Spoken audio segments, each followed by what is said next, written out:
한 주간 주식시장에서 일어났던 일들을 우리만의 시각으로 풀어보는 홍차 컴퍼니입니다. 오늘은 굉장히 이슈가 많이 되고 그동안 저희도 말씀을 많이 드렸던 회사 DI 동일부터 시작을 해보도록 하겠습니다. DI 동일의 경영권 분쟁 소송에 대한 공시가 올라옵니다. 임시주주총회 소집을 허가해달라라고 신민석 씨 외에 7명이 법원에 신청을 했고요. 임시주주총회 의안으로는 현재의 감사를 해임하고 신규 감사를 선임해달라. 이렇게 법원에 신청을 했고요. 이건 이제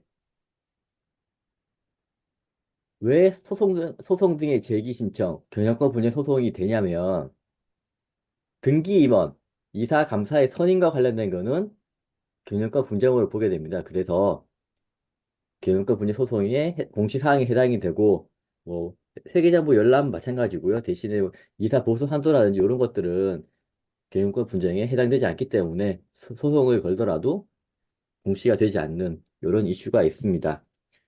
근데 회사에서는 이 공시를 받으면 이 공시를 어떻게 하냐면 법원으로부터 이 안내장, 소장을 받게 되면 바로 당일날 공시를 해야 되는데 DI 동일은 과연 적절하게 처리를 했을까?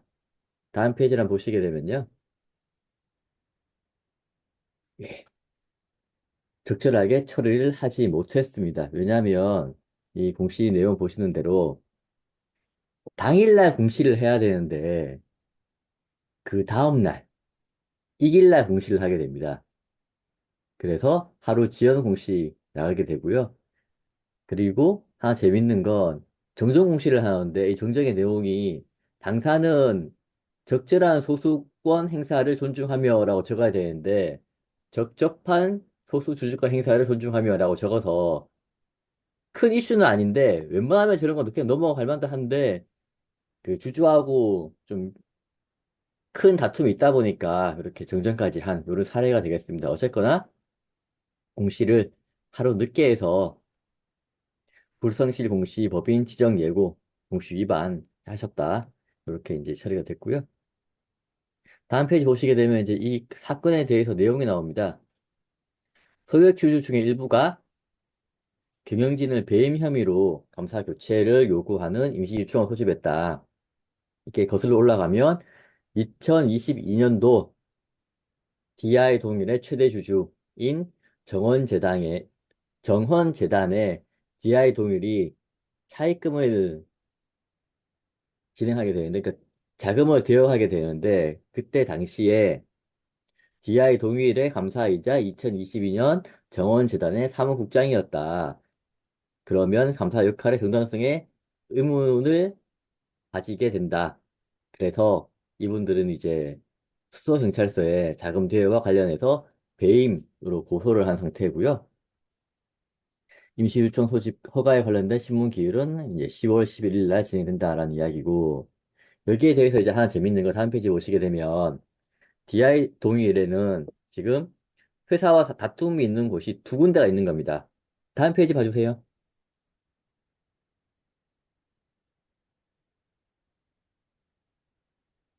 보시게 되면 이제 네, 여기서 DI 동일 개념과 분야 소송 관련 공시를 올렸습니다라고 나오는데 밑에 보시면 DI 동일 소액주주연대 입장을 밝힙니다라고 적혀 있습니다. 소송을 건 신민석 외 7명 이분들하고 소액주주연대하고는 다른 겁니다. 다른 두 팀이 지금 움직이고 있는 거고요. 신민석의 7명이 임시주주총회 허가 신청을 했고, 여기에 이제 DI 동일 소액주주연대에서 입장을 밝힌 건데, 현재 김창호 감사는 책임이 있다, 바꿔야 된다. 그리고 천준범 감사 같은 경우에는, 그러니까 이게 이제 신민석의 7명이 추천을 한 감사죠. 이쪽은 훌륭하신 분인 것 같다. 근데 뭐 보기에 누가 봐도 회사를 적으로 두고 있는 공통의 적을 두고 있는 양쪽이니까 둘이 또 같은 편이다라고 볼 수 있을 것 같습니다. 그리고 다음 페이지 보게 되면 소액주주연대에서는 회계장부 열람 가처분을 신청했다라고 되어 있습니다. 그래서 이제 신미석의 7명께서는 임시주총회를 열어달라고 신청을 했고, 소액주주연대에서는 회계장부 열람을 하겠다고 가처분 신청을 했고요. 근데 여기서 이제 하나는 뭐냐면, 회계장부 열람 신청할 수는 있는데, 주장하는 게, 최대 주주의 지분은 19%고, 본인들의 지분율은 15%다라고 하는데, 이거는 또 맞지 않는 이야기고요. 항상 이제 주주연대 분들은 본인들이 가지고 있는 내지는 본인들이 모여 있다고 주장하는 그 주식 전부를 본인들 것이라고 이제 본인들의 지분이라고 주장을 하는데 그렇지는 않고요. 그냥 모여 있다는 이야기고 진짜로 만약에 소액주주연대에서 주장한 것처럼 우리들의 지분이 15%면 이 몸에 주요주주 공시하셔야 되고 5% 공시하셔야 되는데 그 누락하신 거고요. 그래서 어쨌거나 이제 소액주주연대에서는 회계장부 열람 가처분 신청 접수를 했고 이제 그 기일이 진행될 건데 임시주주총회하고는 다르게 회계장부 열람은 쉽게 되는 경우를 본 적이 없습니다. 이건 좀 어렵지 않을까 싶고요.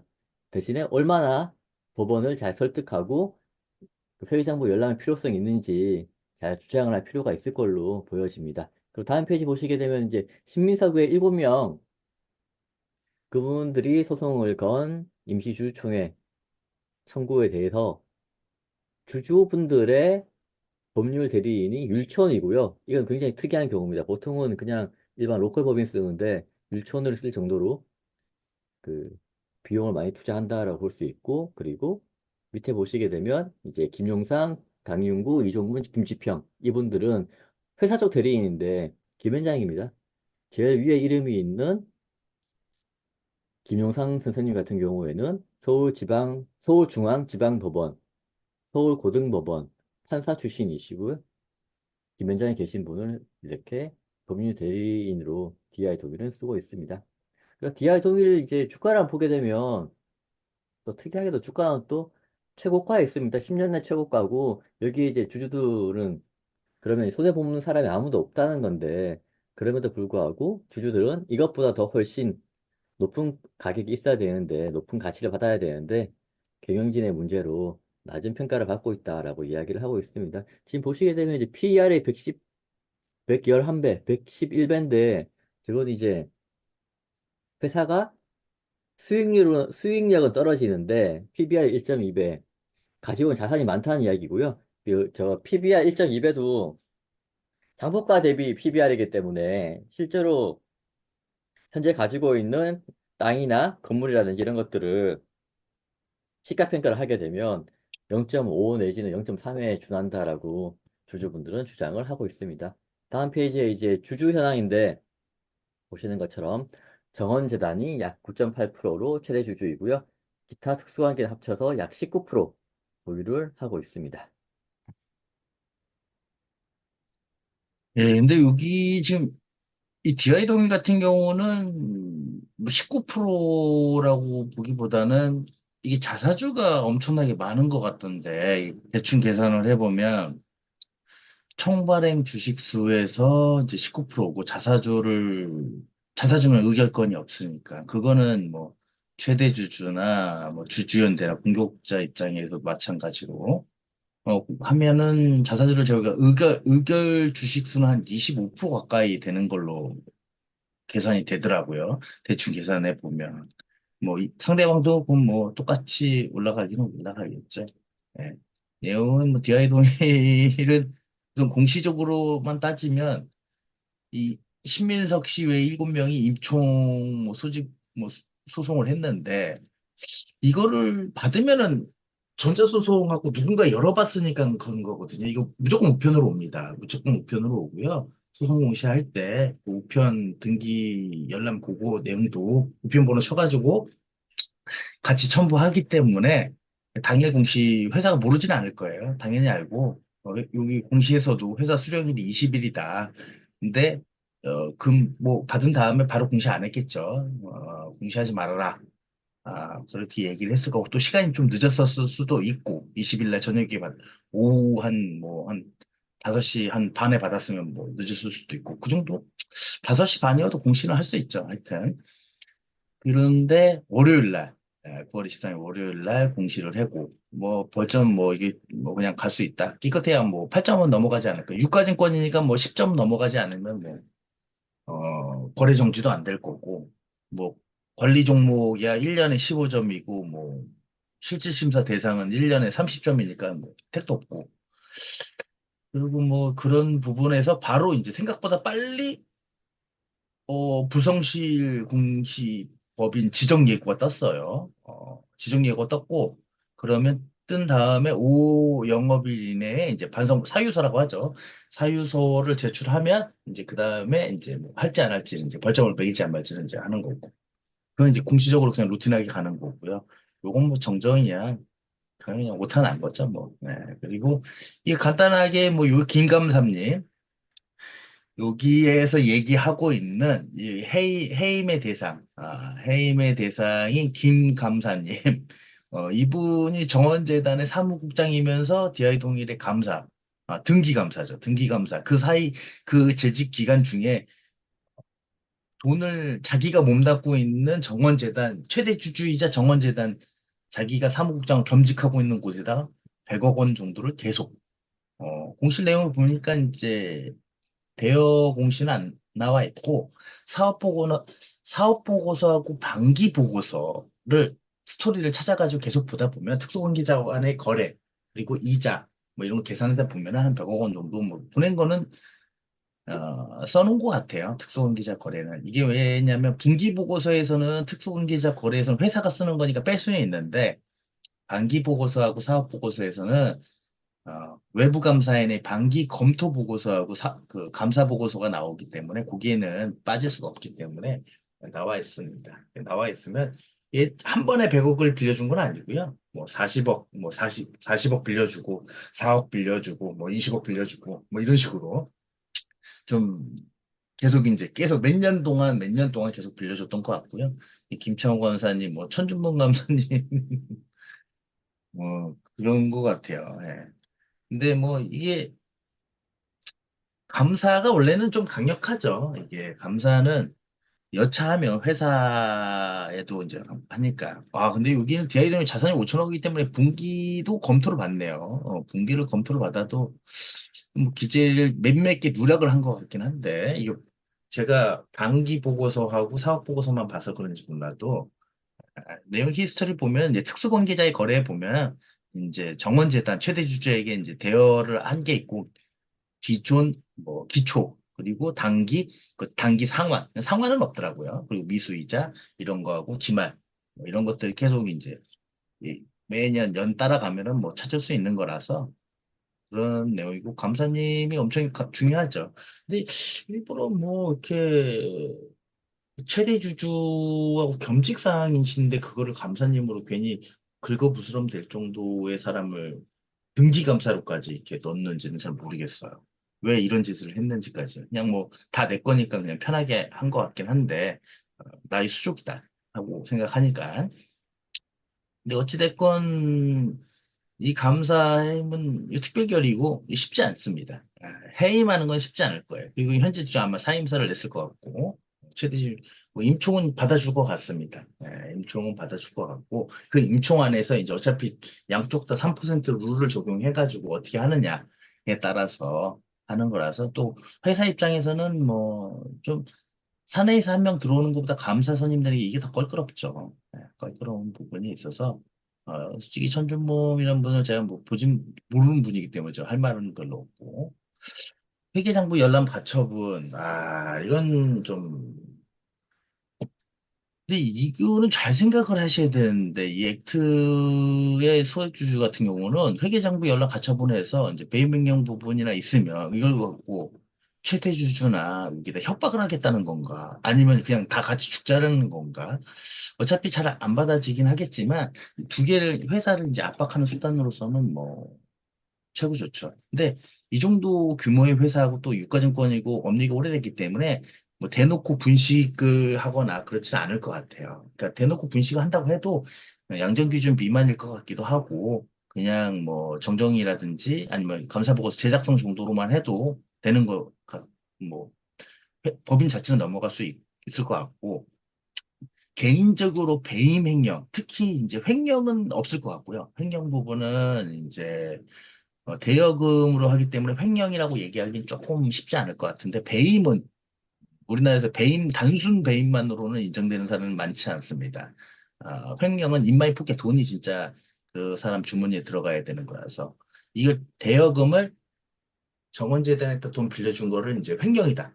라고 얘기를 하려면 이제 많은 증빙이 있어야 될 것 같아요. 왜냐면 분명히 그 이사회도 거쳤을 거고, 뭐, 자금 거래가 있었을 거고, 그거에 따른 증빙들 만들어 놨기 때문에, 그리고 이제 양쪽 계속 공시를 냈던 거죠. 공시를 안 낸 게 아니라 공시를 내고, 감사인하고 계속 얘기를 하고, 계정이야 잘못 처리할 수 있었을지 몰라도, 그렇게 생각을 하고 있습니다. 뭐, 법인 소송은 김앤장 대 율촌. 김앤장이 승률은 높지만 그렇게 그래도 뭐 옛날 십몇 년 전만큼 원탑의 그 느낌은 이제는 좀 많이 없다. 율촌도 뭐 이름 있는 곳이고 근데 개인들이 율촌을 쓸 정도는 개인들은 아니죠. 솔직히 말씀드려가지고 일곱 명에서 여기서 공격해서 이제 그 감사를 집어넣겠다고 할 정도면은 뒤에 누군가가 그 법인들이 있는 거죠. 법인들을 갖고 있는 누군가가 같이 하는 거죠. 예, 그 법인에서 썼던 법무법인이 율촌이니까 그냥 이번 다른 회사 이제 공격하는 것도 같이 하는 거죠. 예, 그럴 거라고 봅니다. 제가 봤을 때도 그렇게 보이고요. 요게 제가 봤을 때 이게 제일 특이한 거죠. 신고가를 갱신하고 아무도 손해를 보고 있지 않는데 완전히 들어먹겠다. 그 임총을 소집 요청한 사람들 목적은 그렇게 될 수 있을 것 같아요. 근데 액티에 모여있는 소액주주들은 뭘까? 그러니까 완전 누군가의 막 불난집에 부채질하는 애가 있는 것 같긴 한데 이거 한 8만 원 갔었어야 되는데 지금 3만 6,700원 정도, 4만 원도 못 가 있는 거는 현 경영진의 문제다. 이렇게 이제 그 사람들을 꼬드긴다고 얘기하기 좀 그런데 주장을 피는 누군가가 있다라는 거죠. 그 사람의 목적이 무엇일까? 아, 그렇게 해서 무엇을 얻으려고 하는 것일까? 내가 여기 디아이동에 주식을 한 5만 주 갖고 있는데 이게 8만 원 갔었어야 되는데 지금 4만 원밖에 못 갔다? 계속 지금 신고가인데? 그게 좀, 제가 봤을 땐 그게 좀 의문이에요. 그게 좀 의문이라서, 뭐, 자기가 조막손도 아니고, 뭐, 조막손이 뭐, 제가 할 말이 없고요. 이건 뭐, 생각외로 19.1%, 이거는 뭐, 자사주가 있어가지고, 여차하면 자사주야 한 400만 주인가? 500만 주 가까이 되는 거를, 여차하면 바로 그냥 백기사한테 넘길 수 있어요. 돈 있는 백기사한테, 양도담보라든지 아니면은 우선 넘기고 다시 대사주 페이백 조건으로 이제 넘길 수가 있어서 지분 싸움으로는 지기 쉽지 않다.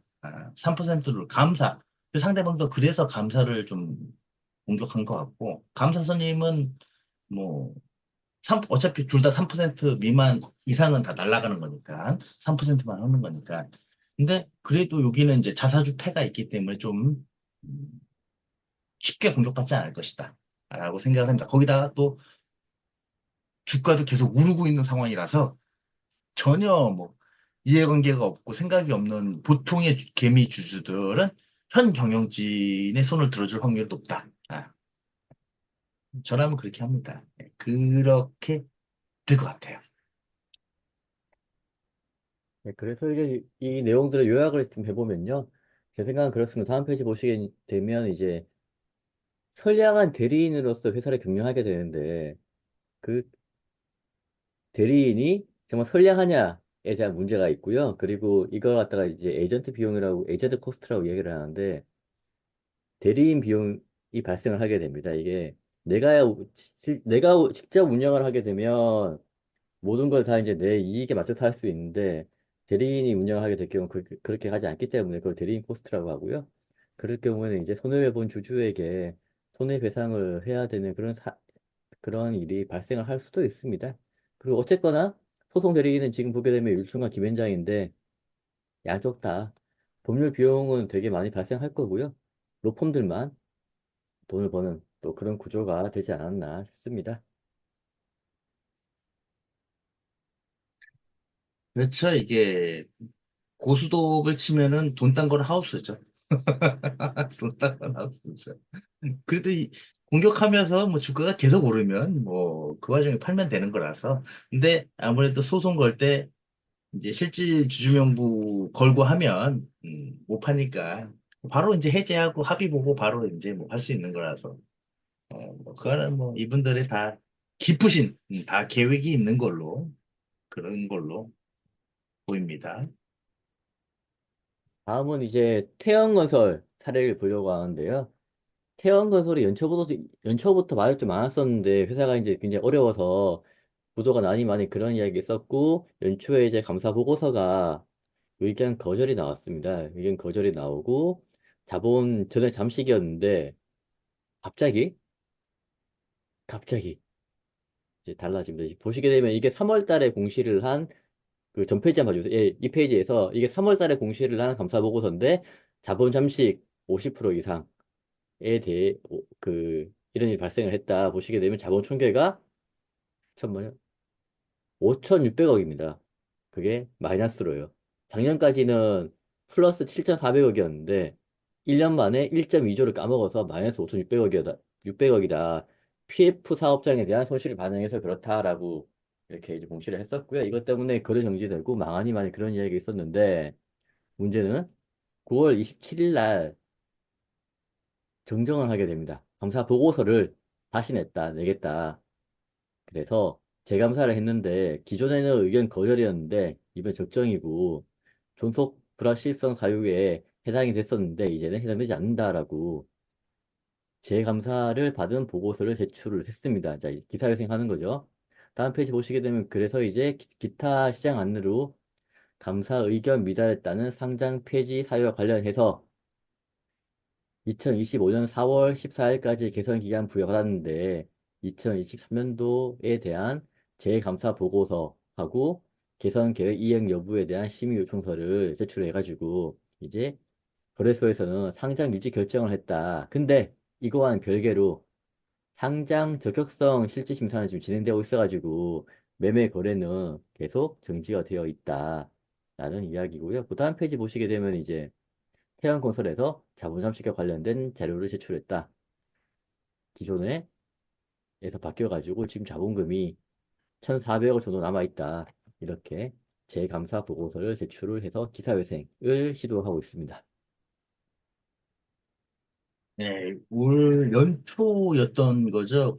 여기 태양건설 이제 SBS 태양건설은 솔직히 잘 모르는 사람이 많죠. 예, 모르는 사람 많고 SBS는 뭐 TV 방송국 뭐 그거 하다 보니까 이제 유명하니까 SBS로 뭐 물론 이제 같은 오너를 가지고 있는 한쪽은 SBS 미디어, 한쪽은 태양건설, 이런 이제 거였는데 SBS죠. SBS라고 생각을 하면 태양그룹, TY 뭐 그룹인가 뭐 그런데 하여튼 태양건설인데 그래가지고 뭐 부동산 PF가 이제 다 나가게 되면서 이 건설사가 많이 무너졌죠. 무너지고 있는 지금 현재도 많이 무너지고 있는 상황이고 그 중에서 태양건설도 좀 이슈가 나왔던 거고 그 PF에 따라서 이제 감사 의견, PF가 많이 부실화가 되니까 그 부실을 전부 다 그 금액을 인정을 해버리면, 전액 잠식이죠.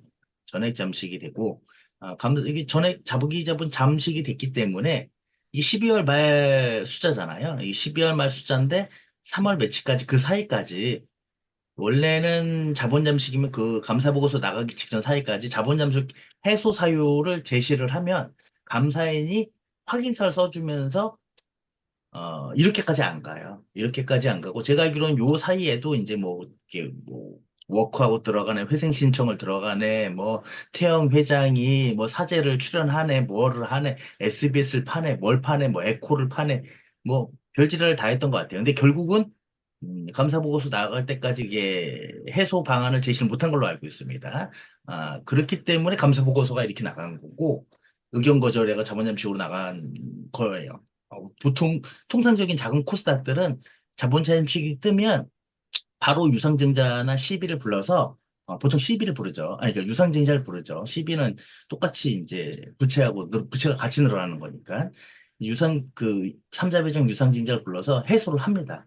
그리고 확인서를 같이 감사보고 같이 내면 전액 자본 12월 말 기준으로는 자본 잠식이지만 현재 기준에서는 감사인이 확인해서 자본 잠식을 해소했다. 그러면 이제 감사 적정이 나가는 거죠. 그런데 어찌됐건 거절이 나갔고 그러면 루틴하게 여기도 유가증권이니까 루틴하게 1년 유예를 받습니다. 형식적 조건, 형식적 조건 유예를 받는데 역시 여기 대기업이라서 그냥 3월 달에 감사의견 거절받았는데 9월 달에 이제 재감사, 재감사를 받아가지고 재감사 보고서를 적정으로 냈겠네요. 그러니까 이제 적정으로 냈고 자본 잠식을 해소하는 무언가 유상증자라든지 뭐 출자 전환이라든지 뭐 채권자 합의라든지 이런 걸 많이 했으니까 뭐 존속기업 불황실성 이건 했죠. 근데 그럼에도 불구하고 감사 의견과 관계없는 계속기업 불황실성은 기재를 하죠. 이 PF들이 많으니까 이거는 기재를 하죠. 언제 뒤질지 모른다. 이 형식적 요건은 해결이 됐고요. 감사 의견 적정을 받았으니까. 형식적 요건이 해결이 되면 이제 실질심사를 들어가는 겁니다. 지금 실질심사를 들어가서 내용은 이제 실질심사를 뭐 내년도 4월 14일까지 개선기간 부여받으니까 내년 감사보고서 24년도 감사보고서 적정 나오는 것과 같이 뭐 이렇게 나오겠죠. 적격성 실질심사. IPO라고 보시면 돼요. IPO라고 보시면 되고 이걸 다시 한번 시작한다. 근데 워낙 뭐 대마불사라서 쉽지 않, 이게 뭐 죽는 거는 좀 안 될 것 같아요. 제가 봤을 때는 이 정도 회사가 죽는다, 뭐 조단위 회사가 뭐 그것도 감사 의견 적정가직 받아오고 자본 충실가직 이게 지금 뭐 한 1,400억 정도 자본금이 1,400억.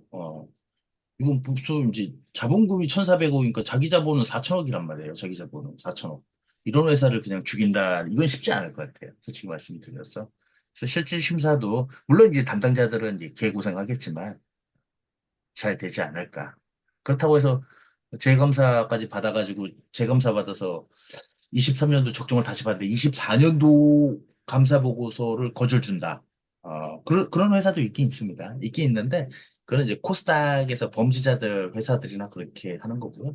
이 정도 규모의 조단위 회사들은 뭐 좀, 주주들은 속이 타겠지만, 좀, 예, 다시 살아나지 않을까, 이렇게 생각을 합니다. 제가 보통은 다 죽는다고 생각을 하는데, 여기 대마불사라서, 살아날 것 같습니다. 다음 페이지 보시게 되면 요약을 한 게요. 이제 태연건설 사례를 왜 가져왔냐면 이번 사례를 일반적이다라고 생각하시면 안 됩니다. 태연건설중자는 큰 회사이기 때문에 감사 보고서를 다시 받아가지고 상장 유지를 시키는 게 가능하지. 뭐 웬만한 자금 회사들은 감사 보고서 다시 받는 것 자체가 거의 불가능하고요. 회계법에서 안 해주는 경우도 많고, 그리고 받아온다 하더라도 못 믿는다 다시 보내는 경우도 많고요. 그게 쉽지 않습니다. 그래서 이번 경우는 그냥 특이한 사례다라고 보시는 게 맞을 것 같습니다. 자, 그리고 이번 주부터 이제 공시 관련된 Q&A를 한번 해보려고 이제 자료를 만들어 왔는데요. 자, 보시겠습니다.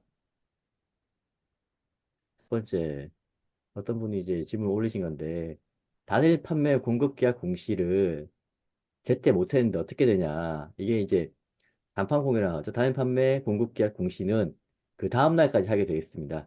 근데 못했다. 공시를 누락했다.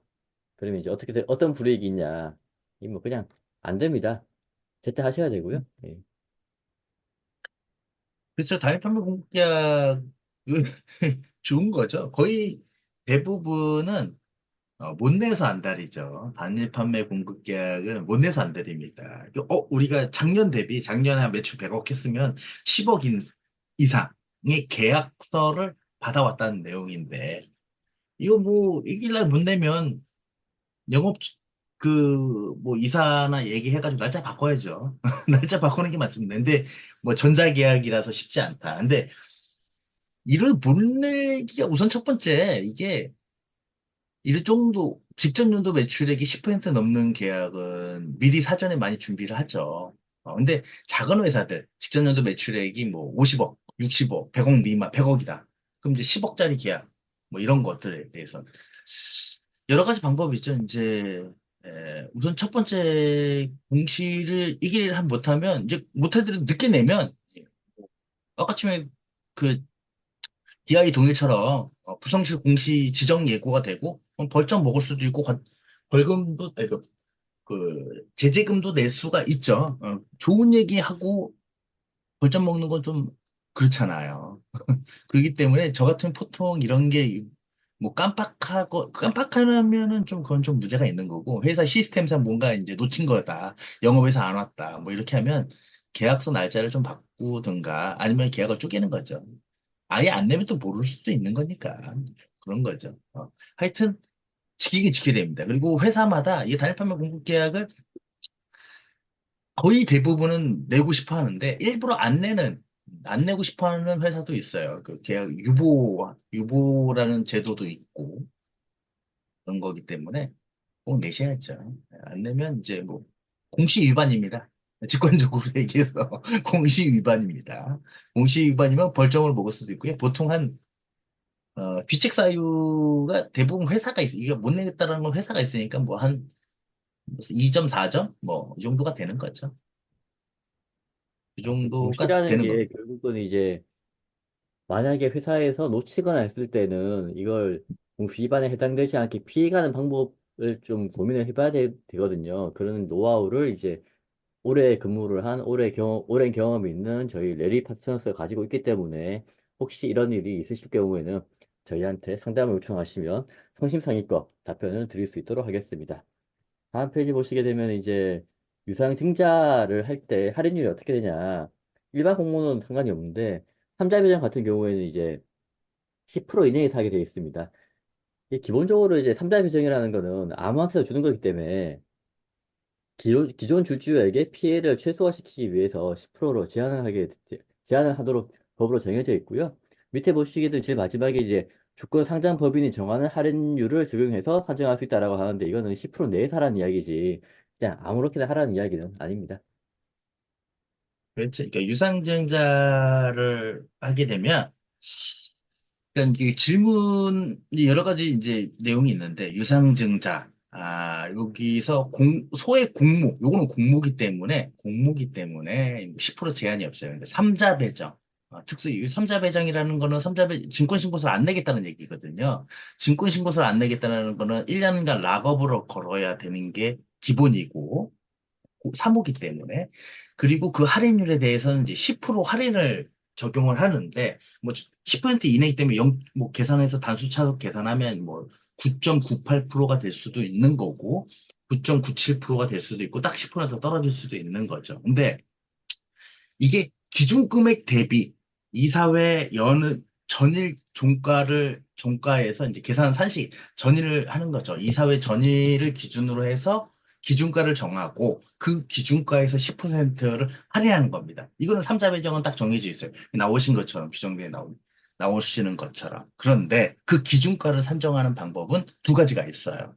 여기 위에서 말하는 것처럼 청약 일정 과거 3거래부터 5거래일까지 가중평균 기준가로 하든가 아니면 가장 많이 쓰는 1개월 가중평균 상술, 일주일 가중평균 상술, 최근일 가중평균 상술. 요걸로 해서 그중에 낮은 가의 맥시멈. 이거 다 엑셀로 미리 갖고 있습니다. 다 만들어가지고 그 뭐 사장님들이 하고 싶어 할 때 뭐 우리 야 유증은 좀 받아줄 사람 있다. 뭐 이렇게 하면 미리미리 이렇게 좀 해가지고 두 개를 같이 돌려보고 제일 좋은 걸로 그리고 주가가 이제 제일 좋은 금액으로 제일 좋은 금액이 어떤 금액인지는 그럼 사장님만 알고 있습니다. 이게 얘한테 주식을 많이 줄 건지 아니면은 어차피 돈은 정해져 있는 거니까 주가가 더 계속 오를 것 같으면 빨리 하는 게 좋은 거고 주가가 계속 떨어질 것 같으면 좀 기다렸다 하는 거고 뭐 이런 거기 때문에 방법론적인 것들이 있고요. 그 기준가를 산정하는 방법이 두 가지가 있고 그 두 가지를 이사회 전일가 기준으로 해가지고 청약 일정 5거래 3거래 이 청약일을 미리 정해야겠죠. 보통 대부분 이제 공시 내는 날 청약을 하니까 그리고 이제 뭐 청약일은 납입일 뭐 이렇게 하는 거예요. 청약일은 공시 내는 날 거의 대부분 하기 때문에 아니면 이제 노멀하게 1개월, 일주일, 전일가, 가중평균 이런 부분이 있다. 그리고 10%다. 그 삼자 배정 10%고 나머지는 뭐 공모나 이런 거는 이제 할인율은 그냥 한 30%그 정도로 하는 거죠. 그 대신 최대가 이제 액면가입니다. 액면가 미만일 경우에는 뭐 액면가로 해야 되는 겁니다. 네, 오늘은 DI 동일과 태형 건설 그리고 공시에 관련된 Q&A까지 진행을 해봤고요. 앞으로도 공시에 대한 Q&A는 좀 더 많이 할 수 있도록 해보겠습니다. 네, 고생하셨습니다. 네, 수고하셨습니다.